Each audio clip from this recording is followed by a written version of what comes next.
天这位捧场大嘉宾，他就是我们的戚薇。大家猜猜看，我今天是来干嘛的？是过来美死我们的。那我先走了，我不想看到横尸街头。马云知道不？我发小啊，还是马云呢？那会儿对钱还感兴趣呢。我叫玉美男，我爸叫玉教胆，他说他爸也叫玉教胆。遇到是真儿子。你媳妇儿绝对是很好的人，换我你早就把我杀了是吧？亲爱的新人演员们，这是我们节目为大家准备的最后的大礼，哇！我非常开心能跟大家一起度过这个春天，然后也希望我们大家都能在夏天的时候迎来属于自己的绽放。第一季笑街暂告段落，让我们的快乐和热情永不打烊。闲鱼便宜，闲鱼集市更便宜。本节目由闲鱼独家冠名播出，自适应喜临门呼呼任性睡。本节目由喜临门呼呼联合赞助播出。本节目由长康100%纯粹、长康100%对味的长康纯芝麻油赞助播出。本节目由喜之郎果冻多点关心多点爱指定产品赞助播出。连接你的热爱，本节目由大麦演出联合出品，买票上大麦。我说好的呀的呀，好的呀的呀，全都好的呀的呀，好的呀的呀，必须好的呀的呀，好的呀的呀，后面来造一圈。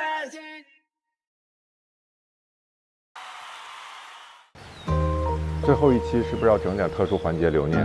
我请了一位朋友为大家拍毕业照。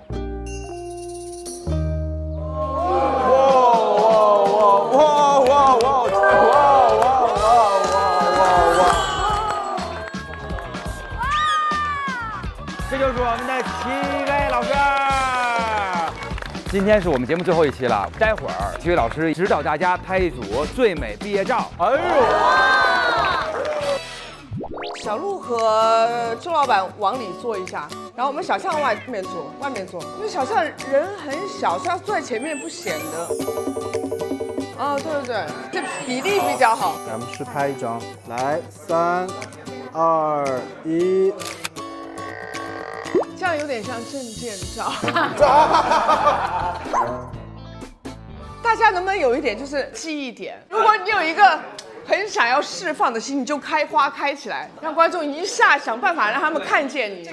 OK， 老师们准备，3、2、1。可以，没有一个人表情是不得劲儿的，可以。当我说要让观众能记住他们的时候，每个人都发挥出他100%的表现力，我能感觉到他们渴望被看见。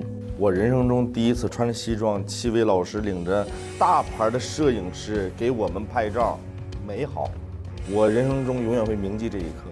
有点动容，因为在某些时刻，我觉得自己就是最不重要的，但是在节目当中，我们很多时候其实是我们自己作为这个主角，好像在参与。挺好。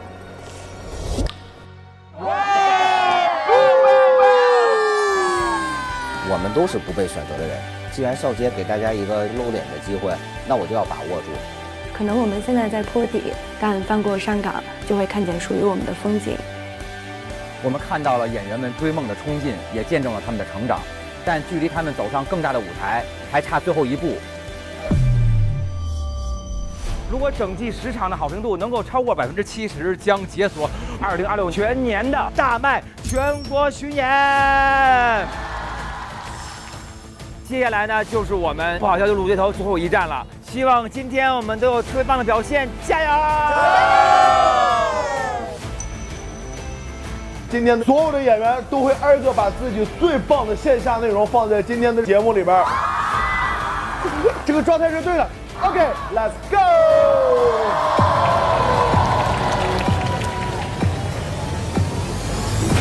让我们有请最直率的主理人翟佳宁。谢谢大家，谢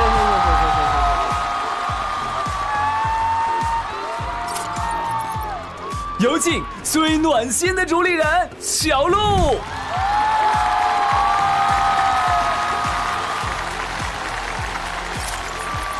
接下来有请最靠谱的主理人周奇墨。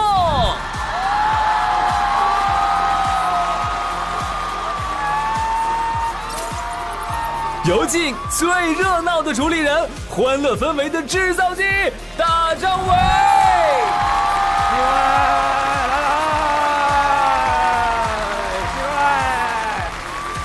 谢谢各位一的支持，感谢大家！欢迎各位来到我们的不好笑秀陆颂天堂。今天这位捧场大嘉宾，有600个成语来介绍他，他就是天生丽质、可盐可甜、聪明伶俐、多才多艺、气场全开，他就是我们的戚薇。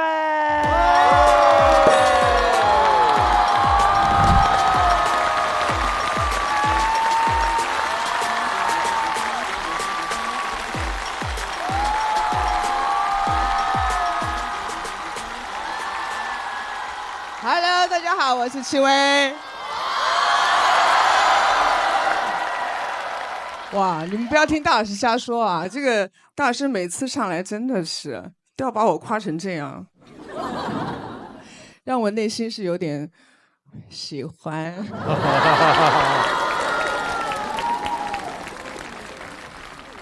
那大家猜猜看，我今天是来干嘛的？是过来美死我们的。那我先走了，我不想看到横尸街头。不好笑就横尸街头。其实我今天来啊，是有个 KPI 的。我要到校街来当销冠。哦。我先问大家一个问题啊，有没有谈恋爱或者结婚超过2年以上的，请举手。你几年了？10年吧。哦，10年了，跟我一样。我们努力加油啊，努力加油。然后我想跟大家说一下，我接下来的这一段话，大家可能要仔细听，因为跟你们息息相关。作为一个销售，我卖什么呢？如果我卖美妆啦、卖衣服啦，很正常，是不是？今天我们卖点别的。不一样的。什么？今天我们卖真爱保险。假如现在你们就有一个为爱情投保的机会，只要你们能在2年后不分手，就能获得25倍加的资金回报。什么意思？假如投保520块，如果你2年后不分手，你会拿到多少钱？13140块。不要激动，这只是投保520块的结果。5200呢？52000呢？52万呢？敢想吗？我先来10万的。你只需要等2年就能爱情财富双丰收。假如有这样的虚拟产品，我请问在场的各位，买还是不买？买。不买。啊，有不买的，为什么不买？我怕保险公司卷着钱跑了。我觉得这个担心是大家都需要有的啊。跳出节目本身，真的要提醒大家，现在有很多这种项目啊、理财的什么之类的，请大家自己看清楚，然后回去让家长看清楚。期待梗是不是？没有。纯提醒，纯提醒。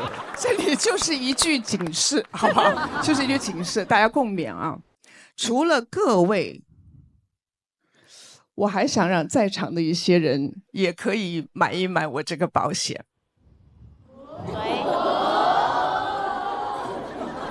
小鹿，小鹿，我很爱小鹿的脱口秀，他的《我的中女时代》，我还问他，我说你也不喊我去看，结果我翻了一下微信，我确认了，你结婚喊我了，但是专场真的没喊我。下次要记得喊我哈。下次结婚还是？下次结婚肯定是要喊的嘛，对吧？这么大的事你显然是要招呼一声的。那所以你这一次结婚是就是多久了呢？忘了，这么久吗？我算一下，我24年结的婚嘛，2年了。那有没有信心撑过下一个2年？有，没有还行啊。有。哦，但是啊，听说只是听说啊，听说小鹿会带着她的老公汤包去参加一个水果台的4字综艺。你们盼着点好吧。3胎来了，还有节目叫《3胎来了》。谁说的？我可能可以考虑一下。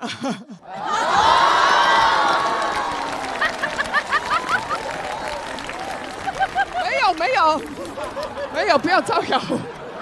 我说未来，现在没有，现在是没有。不要激动啊。OK， 不管小鹿去上的是哪一个综艺，我认为啊，夫妻一起上综艺，买好保险更保险。因为我是觉得这个保险对你来说肯定是可以受益的。对，好，我买了，我买这个保险 ，all in。那至于小鹿会参加什么4字综艺，大家敬请期待。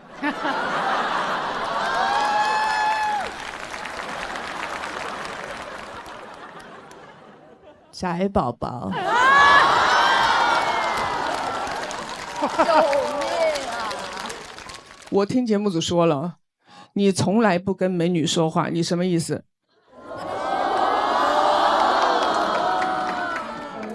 真的是听说，你不仅仅是不常跟美女说话，你跟女生接触的时候都很害羞。我认为啊，听姐一句劝，你把这个保险给买了，就开启你跟女生的这个第一次的互动。好，买。这个您是第一个跟我说话的美女。你有诚意的。周老板。哎。我先买吧，赶紧的，赶紧买。天花板。对。才子，行业标杆，热爱艺术，每个新作品都万众期待，婚姻美满，孩子又可爱，还有好几个呢。造谣呢啊？怎么？跟我没关系啊，这些事情。没结婚，没孩子，没孩子。对，也没有好几个，也没有，更没有好几个呀。周老，因为我说的是周董。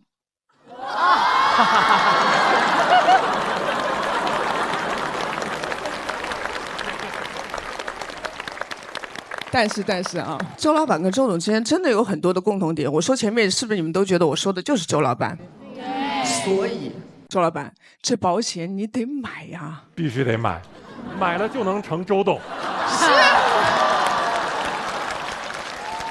果然是专业的，上来就把我梗给刨了。Sorry， 再给您写一个吧，台长。以后周老板就是我们笑接周董，好不好？好，谢谢。谢谢您提，祝福你，周老板。大老师，耶！啊，哎，大家应该知道，大老师爱情模范。我也说好多年了啊。跟自己的爱人既是伴侣又是搭档，甜甜蜜蜜，这个组合根本就不怕每天工作不着家，因为接啥活都等于居家办公嘛。所以大老师可谓是真正的经纪人是有难。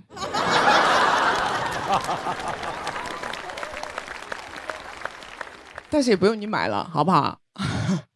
今天我送你啊！为什么？